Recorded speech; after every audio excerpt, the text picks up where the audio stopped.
Hey everybody, welcome to Busted Speakers. I'm Cam, And I'm Alex. and we're trying something new today. Alex and I have wanted to expand the scope of the channel for a while now. We dipped our toes in the waters of movie reviewing with Sturgill Simpson's Sound and Fury, but this is our first attempt at discussing non-music related films. I've actually been toying with the idea of discussing the Star Wars sequel trilogy ever since I saw The Last Jedi 2 years ago, but with all of the disgusting fanboy man-children ruining things for the rest of us, I didn't think it was worth the stress. But now, with the Rise of Skywalker just a few days away, the online Star Wars discourse seems to have mellowed out, and the discussions of the sequels, especially The Last Jedi, seems to have more room for nuance. So I thought we could squeeze this episode into our schedule and talk about how we feel about the sequels and what we're anticipating from The Rise of Skywalker. Okay, so Alex, do you want to give just a brief backstory of your relationship with Star Wars? Yeah, sure. I've been a fan of the series since I was a little kid. I remember getting the DVDs, these weird DVDs from Europe, in Germany of the original trilogy, which actually had, they're like one of the only ways officially that they released the original free, like without the special edition versions. And yeah, I mean, they're just perfect for kids. I mean, you get swept away in the action and the characters and the just scope of the story. It seems like the most, in the right usage of the word, epic type of story a kid can get invested in. Um, and yeah, the prequels, they were coming out around that time too, and I think I did see just Revenge of the Sith. I think I was 8 when that came out, so I think I might have seen that in the cinema. That was a really hazy memory. But yeah, I mean, as far as I was concerned, that was it. And then these new films were coming out. Like, they were announced and they were real and they were happening. That seemed like a complete non-entity thing to happen for Star Wars.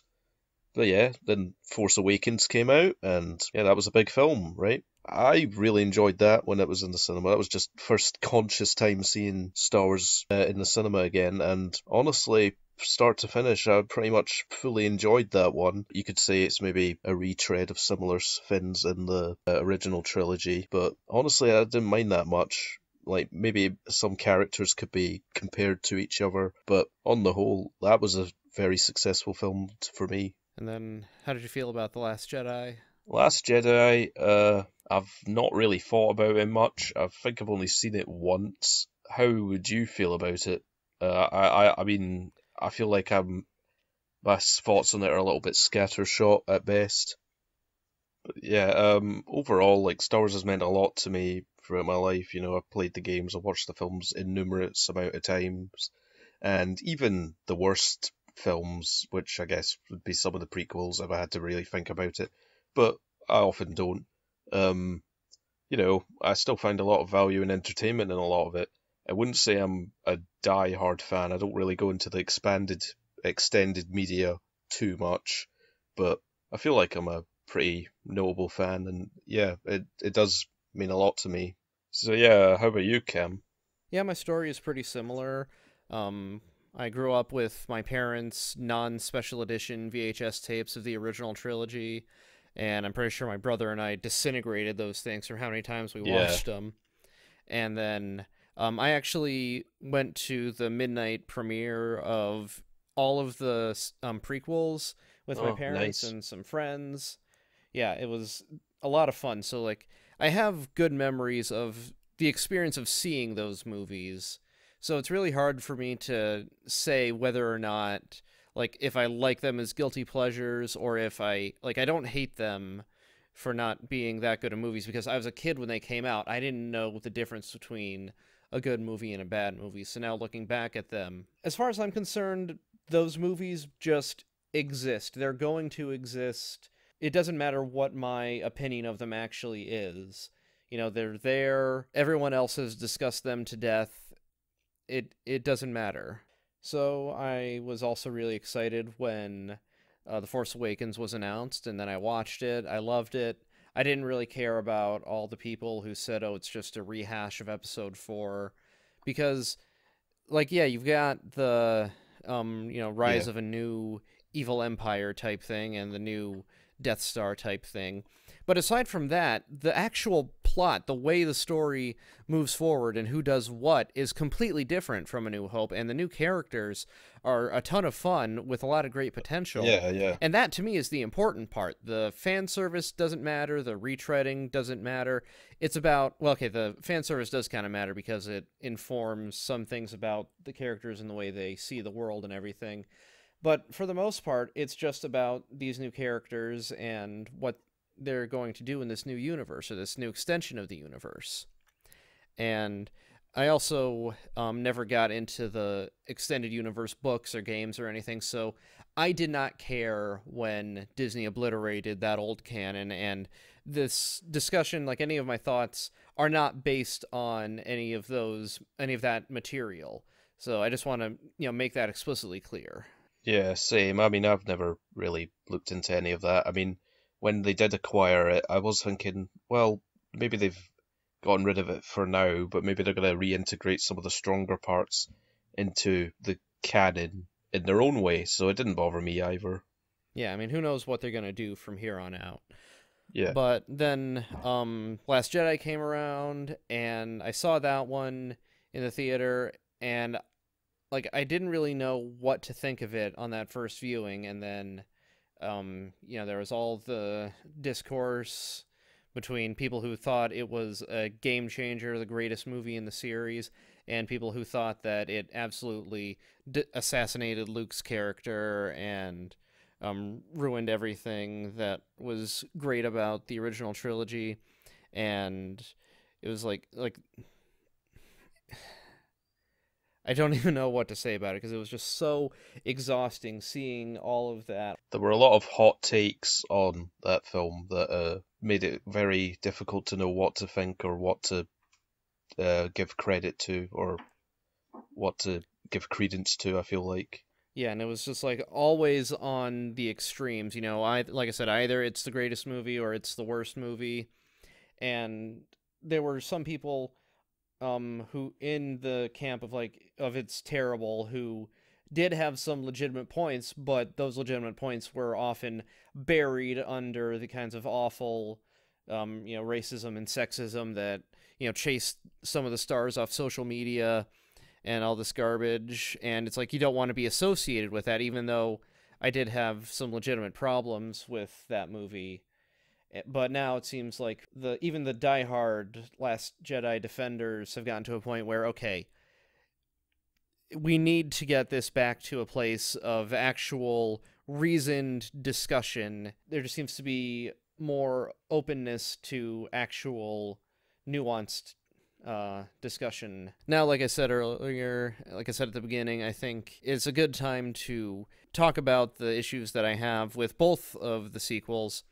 And also, Yeah. it helps that I've watched so many of those awful hot take videos, the 3-hour super detailed rants about absolutely nothing of consequence. Oh, I couldn't watch those things. Yeah, like I can't stand like over in-depth video essays like that appear as if they're gonna illuminate parts and facets of films just by being long and supposedly in-depth.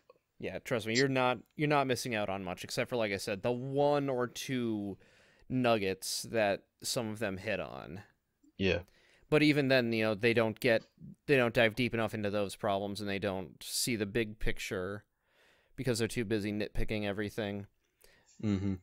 And then, my favorite video that I've seen, which I'm going to loop around to later, is Wisecracks What Went Wrong on The Last Jedi, which I don't know if you've seen that. Nope. They talk about how what Johnson was attempting to do with The Last Jedi was basically resolve the false dichotomy of good and evil, the light side and the dark side, into something more holistic, like acknowledging that you need to have the light side and the dark side in order to have a complete view of the world, a complete idea of the Force and how to live in this universe that has, the Force with these seemingly opposite sides. And then they say that Johnson was building that up, but then he completely threw it away to have that big standoff with Luke in the First Order. Yeah. Like I said, we're going to get back to that, but first let's just talk about how did you feel about, like in hindsight now, how do you feel about The Force Awakens as a, just as a movie itself and as a reintroduction to Star Wars? Well, that Force Awakens was definitely a really good reintroduction into Star Wars. I mean, that was, like you say yourself, definitely um, has all.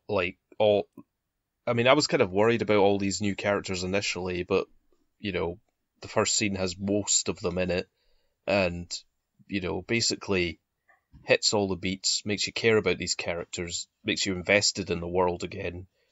Feels like realistic time has passed, and yeah, I feel like that was a really good reintroduction into the Star Wars world, and about as good, or even maybe slightly better than I thought Episode 7 could have been. So, what did you think about Abrams' infamous mystery boxes? Was that the like the thing that Ray got from Maz Kanata? No, mystery boxes refers to Abrams' writing style. He likes to Oh, set up things that, like, unsolved mysteries in the first part of whatever he's working on that will pay off later. So in this one, it's mostly the question of who Ray's parents are. oh, okay, I get what you mean now.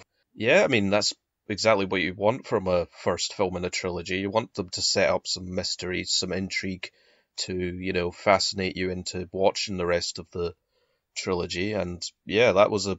I mean, I've never cared that much about that. Some people, I've seen numerous amounts of like theory videos about questioning who her parents were. Were they just normal people? Were they existing characters?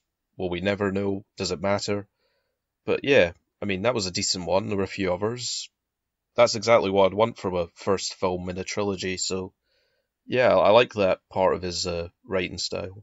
Yeah, I kind of agree. I honestly didn't think it was as big of a deal as other people did. Yeah, Like, it just seemed like it was a motivation for Ray, but not necessarily a huge part of what this trilogy or the sequel trilogy is building toward. I rewatched both Force Awakens and The Last Jedi last week, and to me it seems like JJ resolved the issue more or less in the middle of the movie when Rey finds the box with Luke's lightsaber in it and has the vision, and then Maz tells her, you're whatever you're waiting for, it's not coming back, and you have this new life that you can pursue with helping, those to take down the First Order.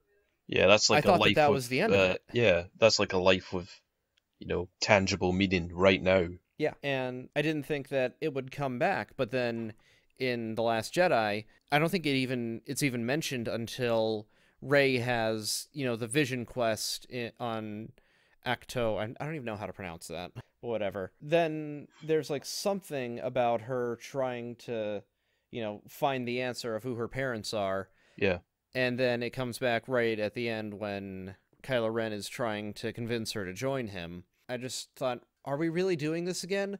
It didn't need to be brought back. And like again, like I don't really remember how much Abrams played up that particular mystery in the time, like, right after The Force Awakens was released. So maybe he was making a bigger deal about it, and I just don't remember that. But watching these after the fact, it doesn't seem like it needed to be brought back.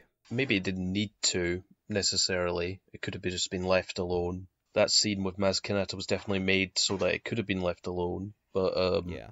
I was also not too surprised that they brought it back up. I mean, it is still an unanswered question that a lot of people, regardless of how Abrams left it, wanted an answer to. So yeah, I was kind of not surprised, but not overly thrilled they reignited that.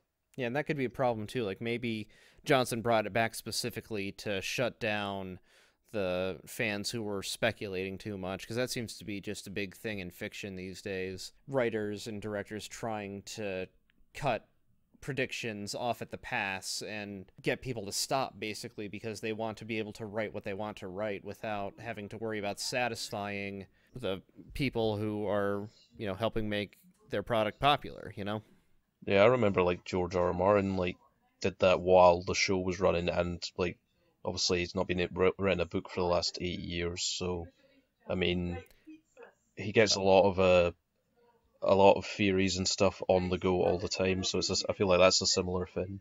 So I think the mystery box setup made people treat Abrams a little bit more harshly than he deserved for The Force Awakens. It's like the combination of the rehashing and the mystery boxes. And I don't think he deserves that. I think that he deserves more credit for bringing the series back to its roots as much as he can, because like the originals were so boundary pushing in terms of special effects, and now everything that they pioneered has been improved upon 1,000-fold. So there's not really a lot of true innovation that can be done, but just bringing it back to a level of having practical puppets and costumes and sets. Yeah, like less reliant on CGI. Yeah, it's just like bringing it back from the overly glossy world of George Lucas, and then also like he did a lot of things really well, like Rey's wordless introduction was brilliant, like one of the best sequences of the entire franchise. Probably agree with that. Yeah. Yeah, and like I've never heard anyone say a bad word about the decision to humanize a stormtrooper and actually see the effects of war on this actual person. Yeah, that was like a really good aspect on it, and yeah, Finn as a whole was a really good idea of a character to bring in there. So there's definitely problems that you can have with The Force Awakens, and I can understand them, but there is a lot of good to it. And like I said, I think Abrams deserves more credit for that. Yeah, definitely. And now we have to get to the big one. Let's talk about The Last Jedi. Let's. Okay, so like I said, I saw this one in theaters. I really didn't have any idea what to think about it, and all of the hyperbole on both sides just made me kind of resent it more than I would have just from watching it the first time. And so I don't think I saw it again until it was out on home video. I think I rented it once, and then it came to Netflix, and I watched it at least once then. And then I finally bought the darn thing because I figured, okay, I really need to, I think I need to watch it with the director's commentary to, really understand what Johnson was going for. So I watched it at least once with that. So you've seen this, 4 or 5 times? 5 or 6 with the other day. That's definitely more than I would ever give any movie that I outright hate, so I'm definitely not on that side of it, but I also don't love it, but then I've seen it too many times for, someone who doesn't love it, like Roger Ebert used to say, life's too short to watch any movie more than once unless it's a great movie. Yeah, I could definitely actually agree with that on some level, but then again, there's so many different classifications of what a worthwhile film is. Like, he was reviewing films every week, right? For the Siskel and Ebert report. So multiple, yeah. Yeah, so in that way maybe, but I feel like if you're just a casual fan, you watch what matters to you, and obviously the Star Wars franchise means a lot to both of us. Very true.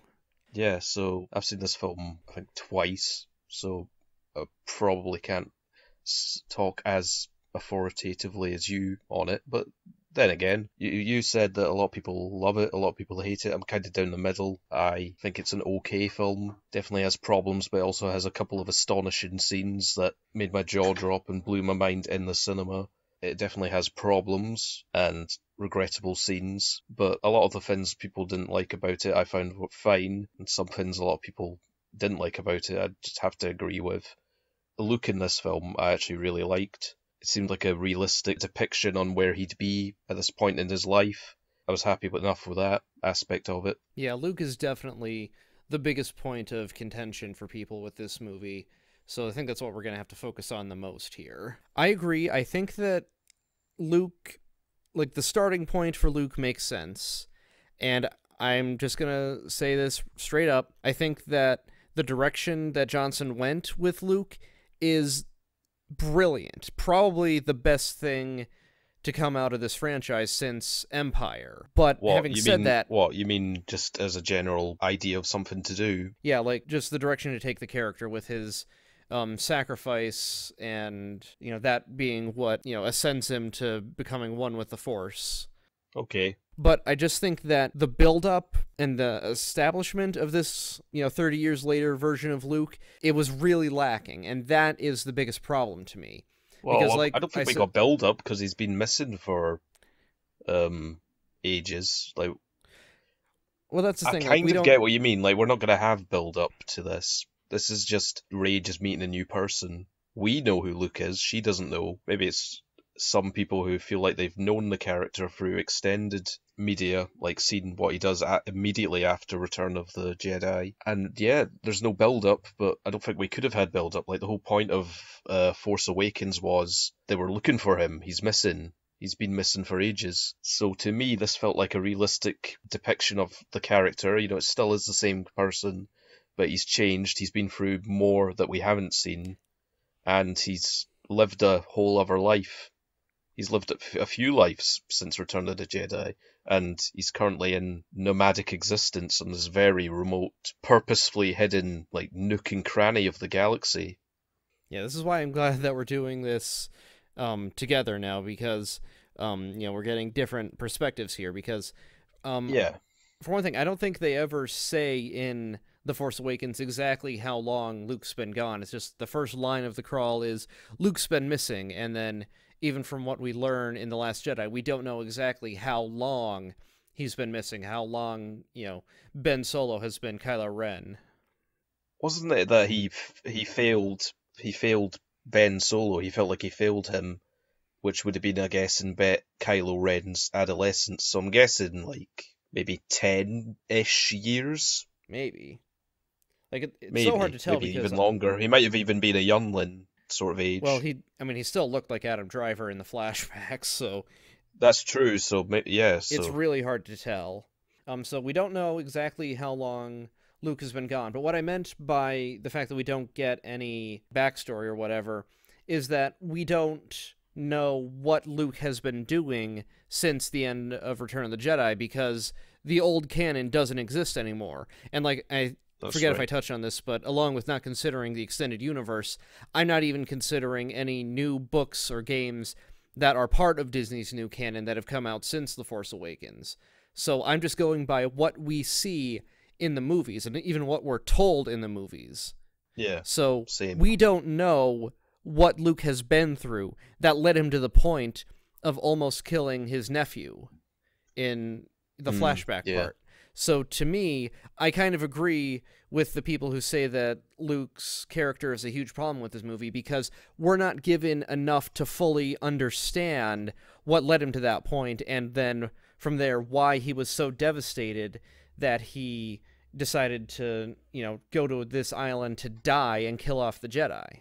Yeah, I mean, I definitely like the mystery aspect of it, and maybe a lot of people expected a lot more of it to get realized than it did. I feel like if that was what you were mainly looking for, that was definitely going to be something you would be disappointed in. I was just happy to see him again, because obviously the whole Force Awakens storyline is focused on finding him. That might be seen as a problem, the lack of build-up, but it didn't bother me. We're seeing it through Rey's perspective. She wouldn't factor in any of that.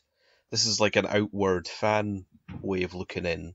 We want to see what drove Luke in. We want to, because he is arguably the most beloved character in the show, in the whole franchise. Of course, we love him. We want to see him the most fleshed out possible. So, yeah, I can definitely understand why people want that. But the people who say they've ruined Luke's character, I think we can both agree that's like going too far. Yeah. That's a complete outcry of just pettiness. I'm glad we both agree that in general he's portrayed really well here. Yeah, like I don't think that any of Johnson's decisions ruined Luke, but I also don't think that he helped make his own point by not including more backstory, So getting back to the Wisecrack video that I mentioned, where they talk about like how Johnson's script seems like it's going to merge the dark and the light sides to form a completely new path, but then he doesn't. I agree with Wisecrack up to a point, but I don't think that they went far enough, because they seem to have been focused on the psychological aspect of it without necessarily getting into the meta storytelling part of it.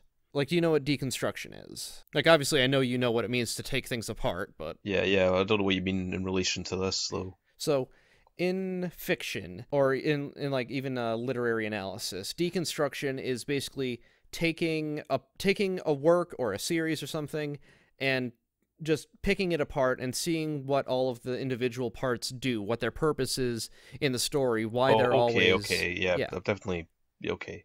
So, like, there are plenty of deconstructive works. Like, a lot of the times a parody is a deconstructive work. I mean, basically, those dreaded video essays I talk about, if you had to say what they were, that's kind of what they... Well, some of them are meant to be, I guess, if you're factoring in everything. Yeah, and there's, like, all kinds of nuance to what you could call those, but, like, basically they are attempting to deconstruct it. But then when you have a work of fiction that is trying to deconstruct itself or the series that it's in, you get stuff like Luke saying, you know, the legacy of the Jedi is failure, you know, because they helped place Palpatine in power and create Darth Vader. You could definitely view it in that way. It's an interesting way to look back on it. Yeah. Another part of the problem with why we don't understand, why those of us who don't think that Luke was well developed in this movie, is because, like, what led him to believing that? He must have done some research and had some bad experiences in order to come to that conclusion. And that sounds like a fascinating journey that we just missed out on because Johnson didn't see the need to tell that story. I mean, there's lots of fascinating stories that we could have had that we didn't have. We just have what we have.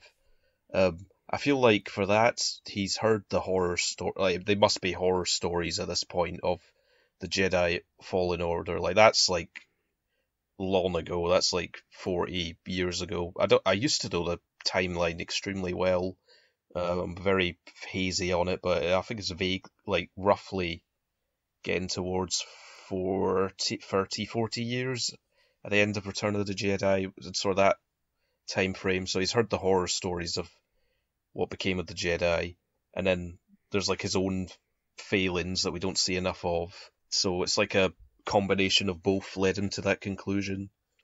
Right, but again, like, we don't see any of that explicitly in the movie, so it's just not satisfying to a lot of people. I just don't think there was time. Maybe that, obviously if it was done well, yeah, I don't think anyone would have begrudged another like 20 minutes. Like, yeah, but it just isn't there. Yeah, and then that's obviously that would have been better. Like 20 minutes more with Luke's backstory would have been better. Maybe that would have been cool as like a cold open to the film to catch us up.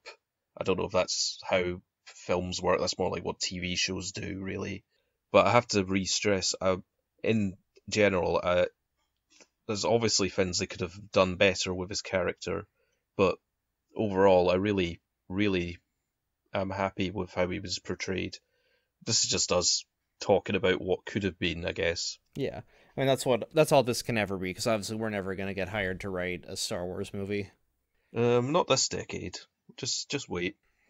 And so the way Johnson is using Luke to deconstruct the Star Wars myth and the myth of the Jedi and everything, on paper, it indicates that the stories that we tell and that we've been told are wrong and bad and need to be torn down. You know, and that's where you also have Kylo's, you know, let the past die, kill it if you have to, and all that. Yeah. And that's one thing that people had an issue with. And then the backpedaling that Wisecrack describes, I think, was meant by Johnson to be reconstruction. And so that would make this movie what TV Tropes calls a decon-recon switch. So it starts out saying, here's all these problems, but then it switches and reconstructs it and tries to put them back together and say, this is why this is still good, why we still need this. So the reconstruction is Luke deciding, you know what, the universe, or the galaxy does need a hero. It does need the idea of the Jedi and of Luke Skywalker as these great figures that just do good for the universe. Yeah, so he sees that in Rey. So. Yeah, so that's what inspires him to do it. And I'm pretty sure that's what Johnson was going for. but I don't think it worked as well because he's trying to have both in the same movie, so neither of them is as satisfying as they could have been. In general, Johnson, like, in a lot of ways tried to, like, disassociate some of this from Abrams' original vision. Like, I doubt he compared notes. Like, I'm really confused. Was after The Last Jedi was released, was Johnson even slated to direct the next one originally? I'm not sure. I Like, can't figure episode, out how all that timeline worked out. yeah, because there's like this weird thing. Like, I can't even remember why Abrams was off that, and I can't remember why Johnson. I mean, he is a great director. Uh, like, I love Looper. I really want to see Knives Out, which is Yeah, that was good. yeah, I really need to see that. So I feel like this was just him trying to. He had a pretty much once in a lifetime opportunity. Only two or three people have directed a Star Wars movie before that, ever. So that was such a unique chance to put his own unique spin on it, and I kind of admire what he was going for. I like, there's a lot of stuff in here I was like really, I could definitely see what he was going for, and I kind of admire that he tried to do something different, even if not a lot of it landed. I kind of admire the attempt, but there's still problems, and I feel like those two opposing ideals that he tried to introduce kind of don't work. Like you sort of saying, the reconstruction and the Luke saying, actually, we do need a hero. Getting back to the, wild speculation and dreaming and things, like, we don't know anything about the behind the scenes of this. Like, supposedly, Disney, Lucasfilm, whoever's, on top in charge of this thing, has What had, Kathleen Kennedy, I guess. yeah, Kathleen Kennedy or Bob Iger, or both, have had, I'm just saying Disney, Lucasfilm, just to cover the Yeah, bases. yeah, true. Like, they've had an idea for where they wanted the series to end from the start. That's what we're told. And Okay. then JJ's script didn't mess with anything like that. Ryan Johnson's script didn't necessarily deviate from that. So now Rise of Skywalker is supposedly going to fulfill whatever that original plan was. But it just doesn't feel to me like someone else articulated this on Twitter a couple days ago, and I was so satisfied to finally see somebody else say it. But it just doesn't feel like they actually had a plotted trilogy, because they didn't. And it doesn't feel like Yeah, the plan that they've had established the whole time is going to be very satisfying, especially not, in my opinion.